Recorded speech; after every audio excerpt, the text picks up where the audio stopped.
ఓం శ్రీ మాత్రే నమః. అందరికీ నమస్కారం.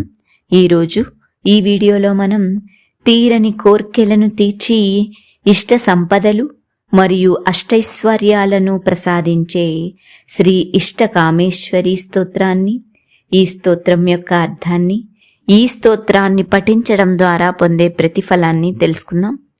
ముందుగా స్తోత్రాన్ని చూద్దాం. మహాకాళీ మహాలక్ష్మి మహాసారస్వతీ ప్రభా ఇష్టకామేశ్వరీ కుర్యాత్ విశ్వశ్రీ విశ్వమంగళం. అనగా మహాకాళి, మహాలక్ష్మి, మహాసరస్వతీ రూపమై ప్రకాశిస్తూ ఉండే ఇష్టకామేశ్వరీ మాత విశ్వానికి సకల శుభములను, శ్రేయస్సును ప్రసాదించును. షోడశీ పూర్ణచంద్రాభా మల్లికార్జున గేహిని ఇష్టకామేశ్వరీ కుర్యాత్ జగన్నీరాగ శోభనం.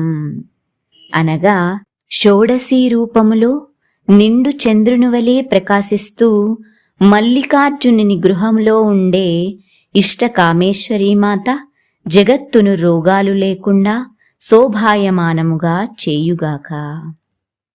జగద్ధాత్రీ లోకనేత్రీ సుధనిష్యంది సుస్మిత ఇష్టకామేశ్వరీ కుర్యాత్ లోకం సమృద్ధి సుందరం. అనగా జగద్ధాత్రి, లోకనేత్రి, అమృతం చిందే నవ్వుతో ప్రకాశిస్తూ ఉండే ఇష్టకామేశ్వరీ మాత లోకాన్ని సమృద్ధితో సుందరముగా చేయుగాక. పరమేశ్వర వాల్లభ్య దివ్య సౌభాగ్య సుప్రభా ఇష్టకామేశ్వరీ కుర్యాత్ మాంగళ్యానంద జీవనం.